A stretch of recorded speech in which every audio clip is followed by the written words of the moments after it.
Thanks for having us here today. Really appreciate you guys making the time. Thanks, great office also. So today we have a fireside chat between Tomaso, CEO of Talabat, and Michele, CEO of StashAway. So before we get started, just a quick introduction about myself. My name is Ramzi Khalif. I'm the general manager for StashAway based here in the MENA region. So maybe just, I'm sure everybody here knows who you are at least, but Tomaso, if you can kick things off. Yeah, sure. Thank you, Ramzi, for having us here. I'm Tomaso. I'm the CEO of Talabat. Been here for around 2 years at Talabat and in the region. Previously spent 4 years in Singapore. That's where Michele and I met. And in food delivery / ride-hailing companies, Grab, Uber, and yes. And very happy to be here. Thank you. Thank you. And on my side, as you know, Ramzi mentioned and Tomaso, you know, I founded StashAway 4.5 years ago with other 2 gentlemen, and I've been the CEO of the company since then. Based in Singapore, but we now have 4 other offices, including obviously Dubai, and so I do spend some time traveling. Before that, I was the CEO of a fashion e-commerce company in Southeast Asia called Zalora, which is the equivalent of Namshi in this region, a sister company actually to Namshi. They had the same shareholders. And before that, in the first part of my career, I was more of a traditional consultant first and private equity investor then. Thanks for that. So obviously 2 very successful gentlemen, but 2 kind of different paths that you guys have taken on to reach where you are today. So maybe I think the audience would like to hear a little bit more of how did you kind of get here, and how did you think of kind of some of the decisions that you made in terms of geography or industry, joining the different companies that you've decided to get into? Also, kind of maybe the comparison between startup and more established organizations, let's say. Sure. You want to go ahead? Yeah, I can start if you want. So, I mean, as I mentioned, the last 5 years have been purely entrepreneurial, starting from scratch. But if I look back and I try to make sense of what happened, which is obviously easier to do looking back rather than looking forward, it's been a little bit of a path. So as I mentioned, I was in a traditional career at the beginning, first at McKinsey, consulting, then in private equity. And then I joined a company called Rocket Internet, which I didn't see as an entrepreneurial career at the time. The choice was more, I want to be involved with the internet. And so that was the idea. And Rocket was a professional firm, like McKinsey and private equity, doing things in the internet, like building new companies. So that was the idea. But I wanted to stay in a professional firm. And then after a year between Italy and Pakistan building new companies for Rocket asked me to move to Singapore and kind of take the leadership of Zalora. So it became more of an actual working for a startup, right, for a company that was building. And so my job kind of changed. It was not completely my choice. It just happened. Mm-hmm. It was a bit of a serendipity. But again, there I was a manager. You know, I still had, my compensation was still mostly a manager compensation with a salary and, you know, some stock options. But, you know, it was not a choice to be fully entrepreneurial. The real entrepreneurial choice was when I left Zalora and Rocket and I decided to start from scratch at StashAway.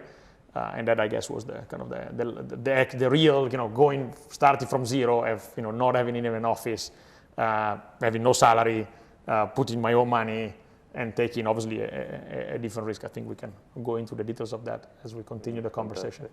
That's very brave. Exactly. Yeah, but yes, but I came to realize, and this is maybe helpful for some people, that I think that in general, people. That's personal perspective. People give a lot of value to the risk of the company. So people should look at company risk and personal professional risk separately. So my point of view, and that was part of my decision to start StashAway from a professional perspective, is that if you join a large company, people think, I join a bank, let's say, I'm safe. But that's not true, because banks, Citibank just decided to close 13 countries. Or, Vanguard 2 years ago closed their office in Singapore.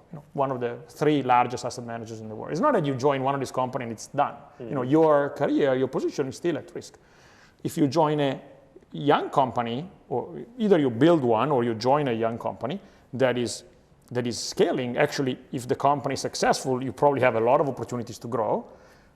True that there is a higher probability that the young company isn't successful, but personally, you will learn so much during the journey that it's going to be very easy for you to resell yourself somewhere else. So I actually have if I think about it, I don't think I took a gigantic risk. I actually think you could actually argue I took less of a risk than if I joined a bank.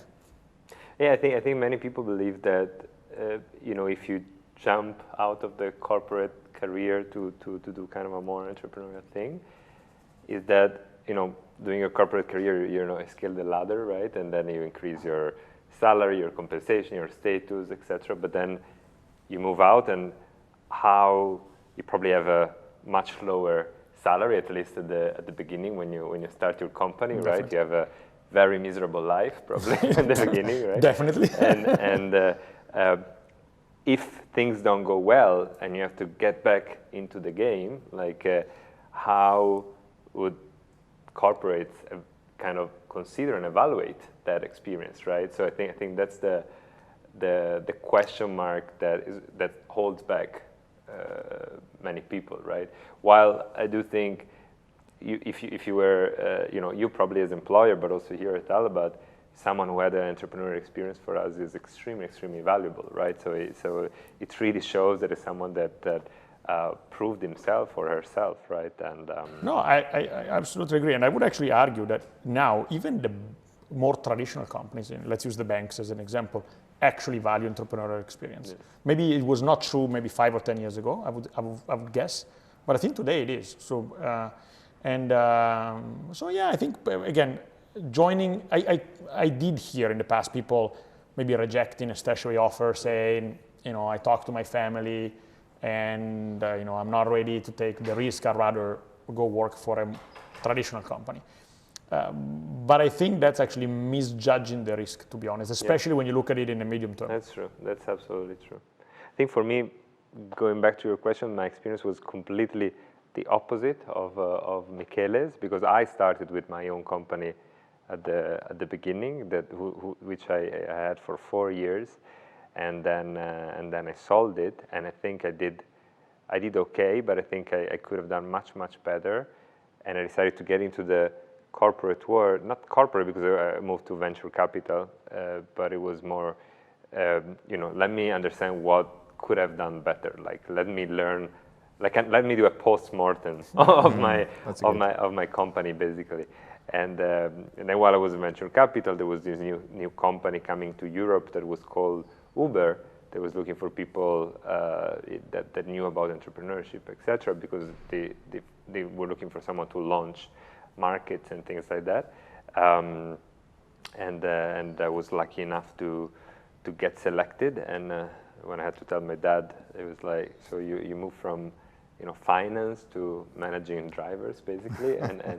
But I think that was a bit of a risk as well, because it was absolutely company with zero assets, nothing. Like back when I joined Uber, they had like $6 million in their bank account, and they were burning. Oh, so before they were kind of like a much bigger. Before any big. The $10 billion cash chest that they have. Before the 250 million investment from Google, that was the very first big one, and when that happened, the management at Uber said, we're never going to have to fundraise again. But then from there, again, I took another leap of faith, because there was this new thing opening up that was called UberEATS, and the company was launching this new product in Asia, and I really wanted to move to Asia. I really wanted to launch something new, and so that's how I moved to Singapore. And then there's been a merger between Uber and Grab, which was the largest ride-hailing and now super app company of Southeast Asia. So moved to Grab, and then from Grab back to Talabat. And I think I never planned any of these. And I think in life, as you said, you really never plan these things. But they happen. But they happen if you keep your ears open and if you work towards it, right? Not. Yeah, exactly. It makes me laugh, because I had a similar conversation with my dad. When I told him I was leaving private equity to join Rocket at the time, was 2011, nobody knew about it. When I told my dad I'm leaving private equity, it was a known private equity shop in Italy, led by a fairly famous guy, And my dad was like, "Are you crazy? What are you drinking?" Okay. But obviously, if I look back, it was a good idea, right? At the end of the game, it worked out. And I come from a family, I don't know you, but like my parents have been doing one job for their entire life and never changed it, right? For 40 years, and then until they retire, right? So for them, it's very hard to understand why, people do these things, right? Yeah. No, it's curious. So if we look back at the different parts of your career and compare it to today, the path kind of makes sense. It's much clearer. It shows that like it was almost thought through, but that's not always the case. So did you guys have this vision or motivation that I want to become the CEO of a publicly listed company, or I want to start my own organization and get it to be a meaningful size? Or was that kind of the driving ambition, or it was just more of a take it as it goes, and this is like you said, keep your ear open and listen to the opportunities? I start. So my first job was McKinsey, a consulting company. And if you ask me back then, what do you want to do long term? I would have answered, I want to be a partner at McKinsey. Mm-hmm. So I was actually happy, and I thought then after 2 weeks. It was the same. Even when I went to the MBA, so after 2 years, my answer was still probably. I said probably. Okay. I want to be here in the long term. Now, that's what I recall. I have to admit that I recently went back and looked at my essays for the MBA, which is what you write, 6 months before, to be accepted to the master. And there was one question that talked about, long term. And I was surprised, but this was, close to 15 years ago. Actually, 15 years ago, exactly. So, and I was surprised that I wrote at the time, in the long term, I want to be building my own company in an international setup. So it was actually, in fact, what ended up happening, and I completely forgot about it, so I don't know where it came from. So I guess I was debated at the time. But what I recall is that I was very convinced that I was going to be there. And when I joined private equity, I thought I was going to be there forever. So to the point that I made a geographical choice. I was in New York with McKinsey, and private equity opportunity was in Italy. And I went back to Italy probably much earlier than I thought I would, because I thought this is a once in a lifetime opportunity. I'm going to do this for the next 20 years. Let me just do it. And then 3 years later, I decided to change, and it just happens. It wasn't planned. Fantastic. For me, it was similar, but I always wanted to have my own company, which is what I did at the beginning. After doing that, I kind of felt, over time, I think I changed mine the opposite. I think we're exactly the opposite. That's incredible, the opposite type of career. But and now I really much enjoy what I do, because I feel, even though I didn't create this company, I do feel that, if you manage a large organization, you can really shape and change things, not just for the company itself, but you have an impact on the geography you operate in. You have so if you think about Talabat today, we have tens of thousands, some hundreds of thousands of restaurant partners and riders. We provide opportunities to these riders, and the amount of people that depend or that benefit from the fact that Talabat is on the market is a lot. Think about all these people, their families, etc. We are impacting probably 1 million's lives, right? And for me, this is really, really amazing. And I think we are all here at Talabat humbled to be able to do so, to create a positive impact in the society, and that's what's really, really fulfilling for me. No, that's great. And look, I think it's, you mentioned we kind of started in very different perspective, but I think on what you just mentioned, I think a lot of the energy I bring to work every day comes from a similar consideration. I mean, StashAway is a wealth management platform, so we help people build wealth for the long term. And the idea that we can help people achieve financial peace of mind. We can help families make sure that they can, they don't need to have money argument over time. That they can retire one day. They don't need to work forever. That they can send the kids to the school that they want to send them. And this is true for different levels of wealth. And obviously goals change, but it's true for many, many people at different levels of wealth. That's a gigantic motivation. As I mentioned, I used to be in fashion e-commerce. And to be honest, well, people used to tell me, oh, you're Italian, of course you do fashion e-commerce. I actually really, as you can see, I really don't care too much about fashion. But I'm actually very much motivated by the idea of helping people be, serene about their money so that they can actually focus about other things. And it's true, because I'm a client of StashAway personally myself as well, and it gives you really peace of mind, and it's a very well thought through platform. Thank you, and thank you for saying that. What I was going to say is that actually what happened over time as we were building the company is that I started to talk to people, friends or people that I met, and people say, oh, I'm a client of you, like, it happened with you, right? You told me, oh, I'm actually a client. And I think that starts to give you real satisfaction of, actually, what we're doing helps others, people are appreciating what we do. Let me think about how we can do it better. And I think if it's amazing to kind of being able to start it and to build part of the early team. Obviously I was a co-founder, but I think the same feeling is shared by all of our, we are a small company, we're 150 people, but all of our 150 people definitely feel part of in this journey. Absolutely. Cool. So you guys talked a bit about starting your own organizations and working in bigger organizations and things. So how do you see it different, whereas growing a smaller scale business or a startup versus having the impact in a larger scale business? So maybe a comparison between StashAway and Talabat, not a comparison, but how do you guys think about that in your organizations and impact that change? Because of course the scale is different, the effort is different, it's just two different beasts, so to speak. Yeah. Maybe I can start. I always remember when I started my own company, it was a very small company. By the time we sold it, we were like 10 people or something like that. And I remember I was doing a bit of everything, right? I was also creating fake emails with fake names to make the customers think. We had so many other people, and so I was emailing from all these different aliases. But I also learned to code, right, to support and to build pieces of code that our, maybe coders did not have time to build or whatever. So I think I was really hands-on into everything, and I knew the business inside out, like all of it. Here, I think the biggest challenge for a leadership team is to be connected to what's going on. And it's not that you're not connected, but you have to be very selective on where to plug yourself into and where not. Because if you want to plug yourself into everything, there's a word, there's so much detail, like you get lost into it, and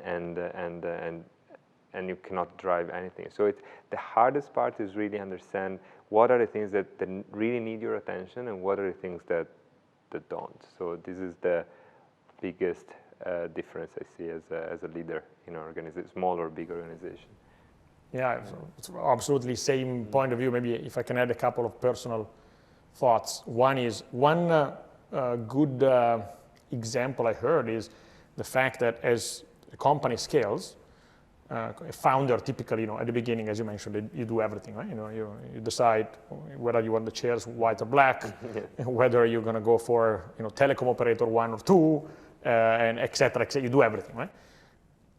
But as the organization grows, you can't do that. And so the one interesting parallel I heard is you need to go in from being a writer to being an editor. So you need to kind of learn that passage. And I am, as I mentioned, we are now 150 across 5 countries. And, we have a very strong management team. And my challenge is now making that kind of that step. And I think there are areas where definitely made it, and areas where a little bit because of me, maybe I like to be in the details of certain things, or maybe because the organization in certain areas is not yet as mature, where I find myself sometimes a little bit too into the nitty-gritty detail, which is probably a wrong thing. So I was talking to Ramsey earlier, and I was saying that earlier today, there was a meeting talking about some of the things we want to do in Singapore, which is our initial market. So that's where I was the most plugged in from the very beginning. And it clashed with another meeting, and I told Ramses I was happy it clashed so that I didn't participate to the Singapore discussion, which is great because then it leaves to the Singapore country manager and some of the other people more space to manage it. Because if I'm in the room, then it's difficult for me to shut up. So and so it's like but so being forced to some time and taking a week off is actually a good exercise because things need to work without you. So just removing yourself from the process. I just took a week off, and when I came back, the company was much better. Exactly. Things don't fall apart as quickly as you think it No, does. quite the opposite, actually. And so maybe what you can share is what surprised you the most throughout your career? So whether it's from like a leadership trait or something that you were expecting that turned out to be the complete opposite, or so for me is I think Horowitz, like, I don't know if you read The Hard Thing About Hard Things, right, from Horowitz. I think he explains this extremely well. So he says, no one is a born CEO, right? So there's a point in your life in which if you are to become a CEO, at some point you will become CEO, right? So before that, no one had a previous CEO type of experience, right? And usually people that become CEOs are kind of straight A's people, right? So they had a good grading at school and successful when they were like doing their IC type of work, etc. And then when you look down at the organization, you get surprised by how many things are going wrong, right? And in the entire organization, and it's just because how big organizations are built, and like not because people are bad or good or whatever. It's impossible in a big organization that everything goes well, right? And then if you were to rate yourself, you probably would say you're a 20 out of 100, right? So I think this is the thing you have to learn to live with, I think. And but then what he says in the book is amazing. He said, when you become CEO, though, no one tells you that the global average is 20 out of 100, right? No one prepares. So you need to apply the grading curve. Exactly. So then you're doing well. Exactly. So that was my biggest learning in this role, I would say. Very interesting.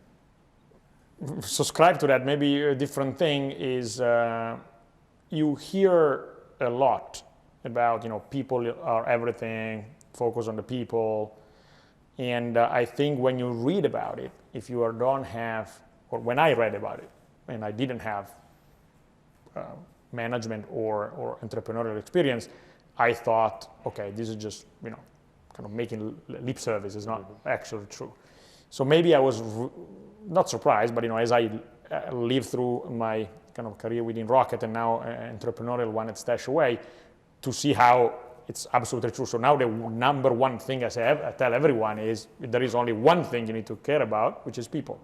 If you have good people in the right place with the right motivations and the right setup, problems will come and be solved without you even noticing. And I think that's the biggest learning of the last 15 years of my career. I know it probably will sound cliche, so people will think like I thought 15 years ago, this is cliche, but the reality is that it's actually true. And it's all about the quality of the people and the setup. So I think one thing I learned is that when I was at Rocket, I was in a few situations where the organizational setup was not well oiled and well orchestrated.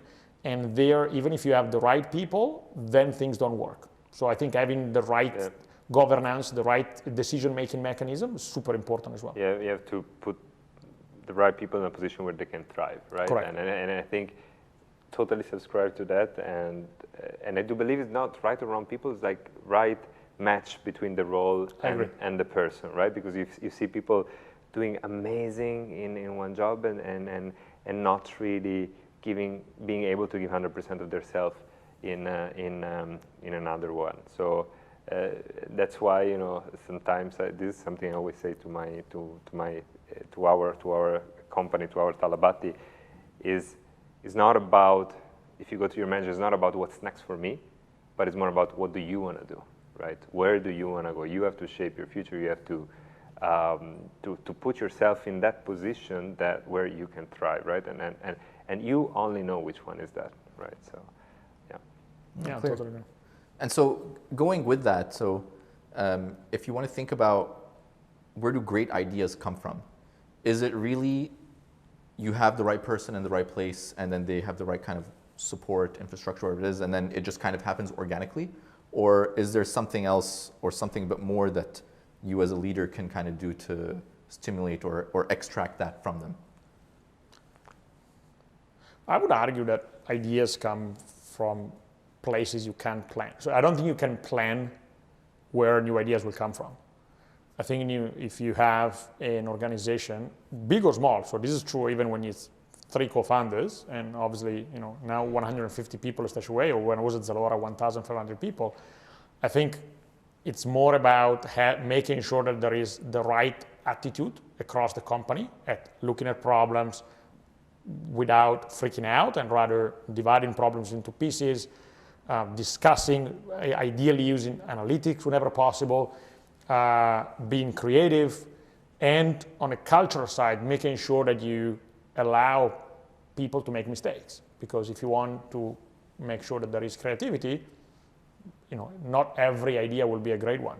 But if you start shutting down ideas because they're not a great one, the great one will not be, they will not surface. So you need to just create the right environment, and ideas will come up. But I think it's difficult to plan. So I think if you create an office, the office of new ideas, you're going to have very few new ideas. So yes, totally. I totally agree with that, and it's all about the environment you create and the culture. And I think having an open culture, and it starts not just by saying, okay, you can tell me your ideas, right? But it's more about showing that there's a feedback culture where people can talk to each other, can tell each other, give feedback to each other, and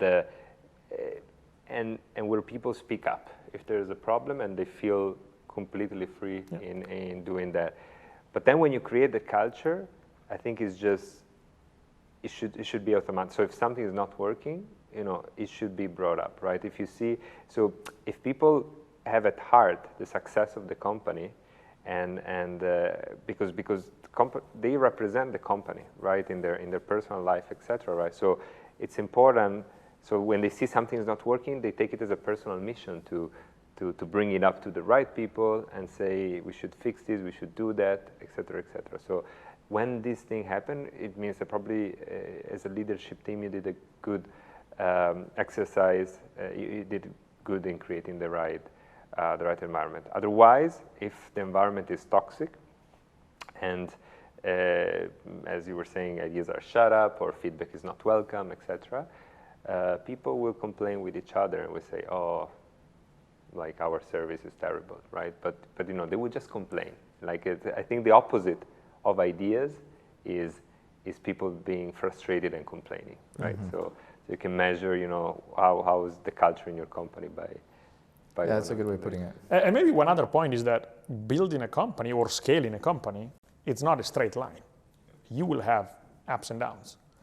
And a culture of new ideas, a culture that fosters feedback and fosters discussions, I think it's able to go through the downs without losing too much energy, like without losing motivation, without losing sight of what needs to get done. Because then, people are able to analyze problems, come up with new ideas, discuss them, disagree, and then come up with something, and hopefully that something is what brings people out of the down. It's not. I don't think there is any company in the world that was built like this. Totally. No, definitely not. Exactly. And I think another part of that, which for some reason is still taboo, for maybe lack of a better term, and people still kind of shy away from it, is failure. So I don't think you can become a great leader or lead a large organization or any type of organization without kind of failing at some point. So how do you kind of think about that? How do you learn from that? And how do you foster this culture where failure is okay, essentially? I mean, it's a bit of a chicken egg problem, right? So because you say you fail, if I don't feel comfortable in failing, I will try to sweep it under the rug or something like that. but I think it comes from the leadership, right? Also, the leadership team should fail and should admit their failures in first place, right? Sometimes we set OKRs, we set the direction of the company, we do something, and sometimes we realize that we focus on the wrong thing, right? And it can happen, right? The market can change, you may have missed some things, etc. As long as you show that from the top, people fail and admit it, and it's okay, I think that everybody will feel free to do it as well. So it's not something you can tell. I think is one of the things you have to show, right? I agree. I totally agree. And then adding one point, we were recently interviewing a few people for a senior role, and one of the candidates actually had, started a company, failed. Going back to the discussion we had earlier about the risk of starting a company or the risk of joining a young organization. One of the candidates actually had started something and failed, and in our internal discussion, that was actually a plus. So as we were discussing about the candidate, with actually on the pluses side, this guy actually did something and failed, learned from that, and he talks about it, very openly in the interview and explains what were the mistakes, etc. And again, it can be seen as a plus.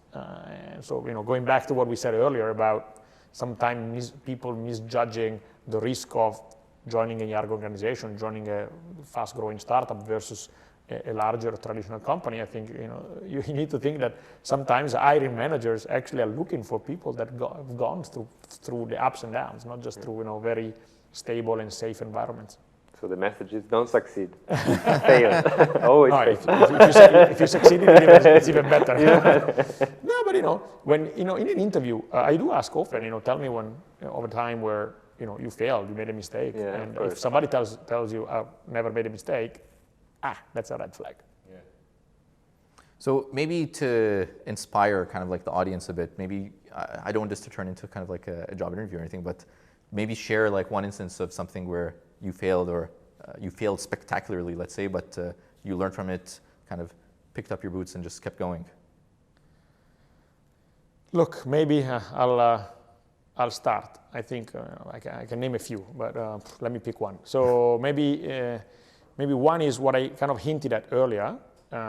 In the experience before StashAway, there was a time where, things didn't go, I don't want to be too specific because there are other people involved, but things didn't go as well as I hope and everybody hoped they would go.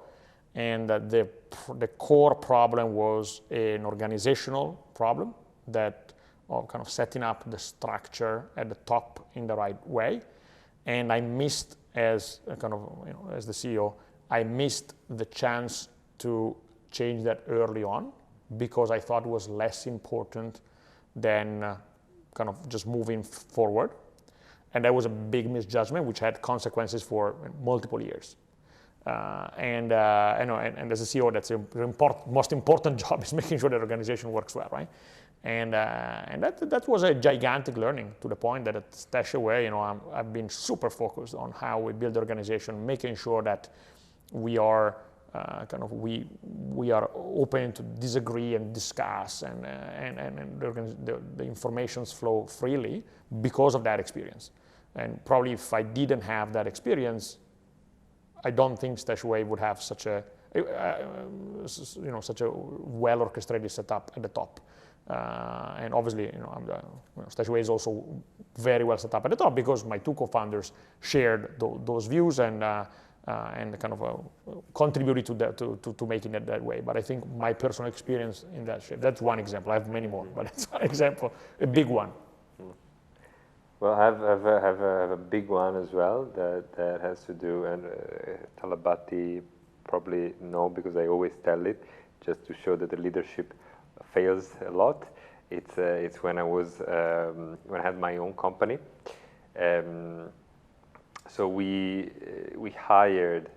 So we didn't have money, right? When we okay, this is my justification. We didn't have money when we started the company, and we had to write contracts. The first contract for the first client that turned out to be the largest client.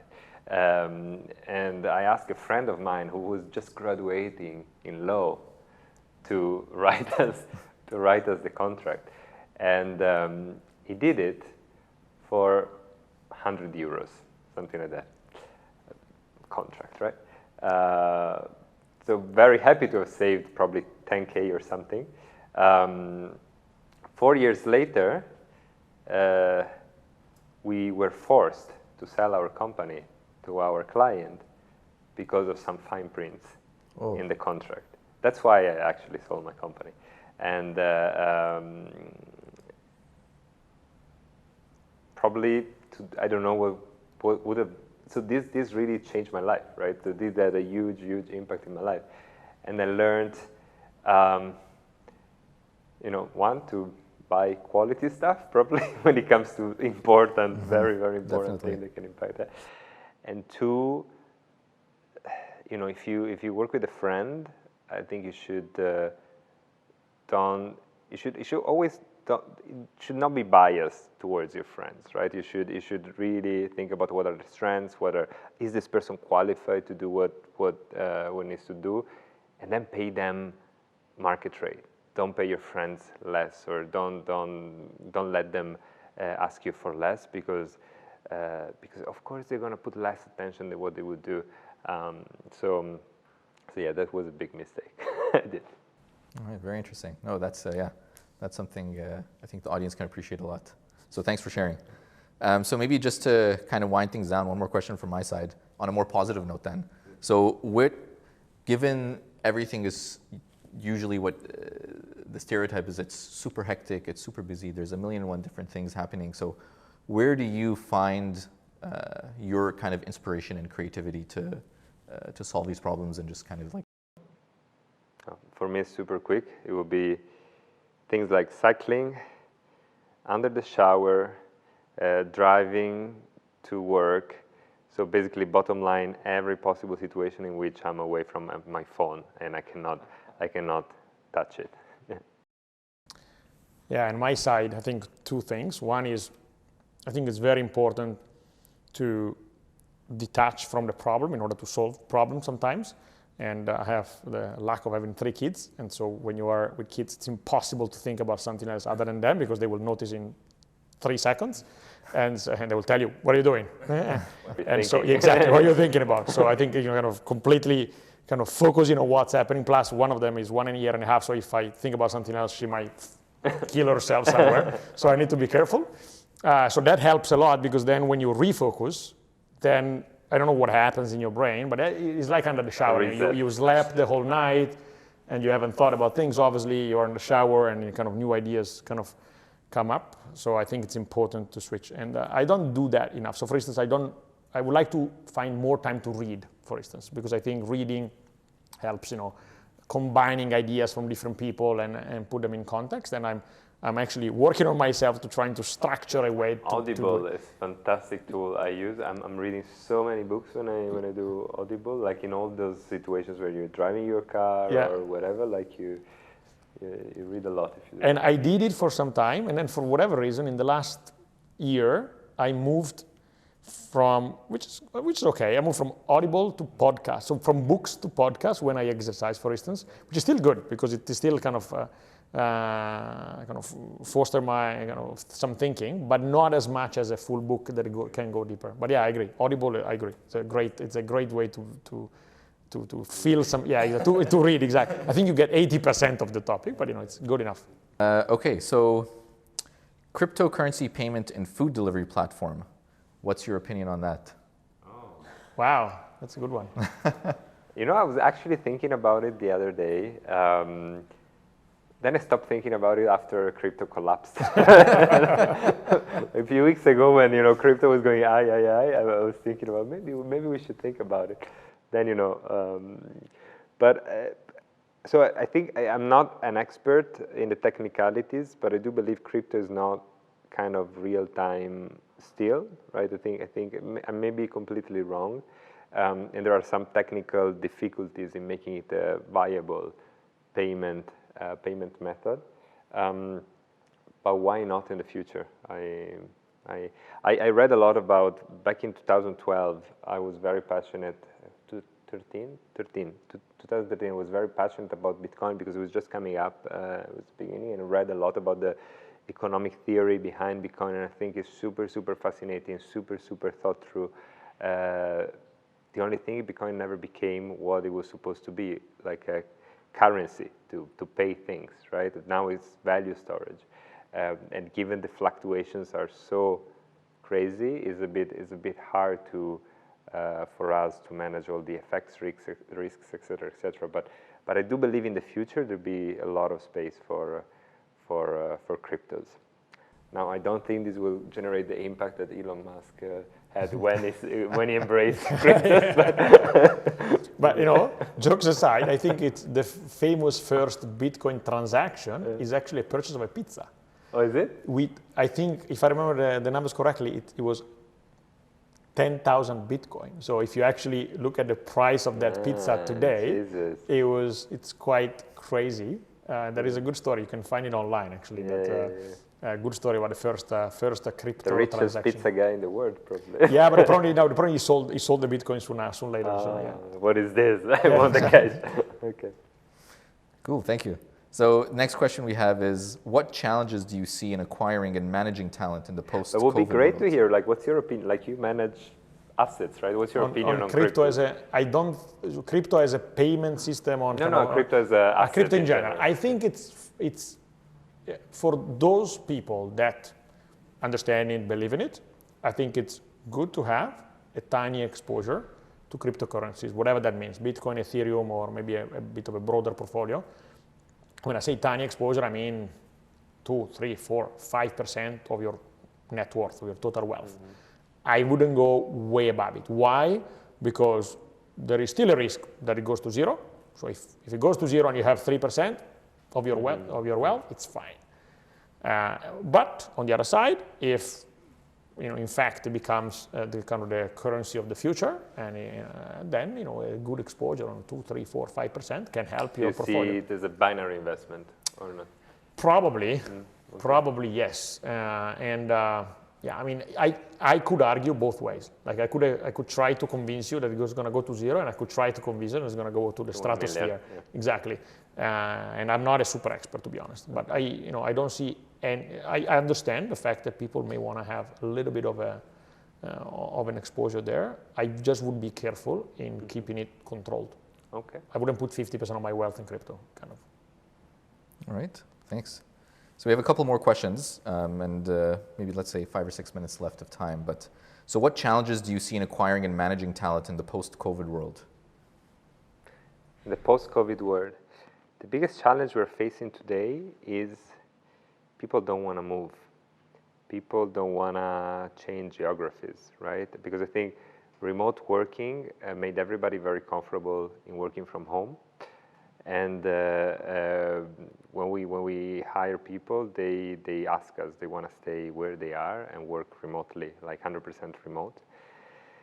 Which, I mean, we have debates internally about it. I think for some teams may work, for some teams not.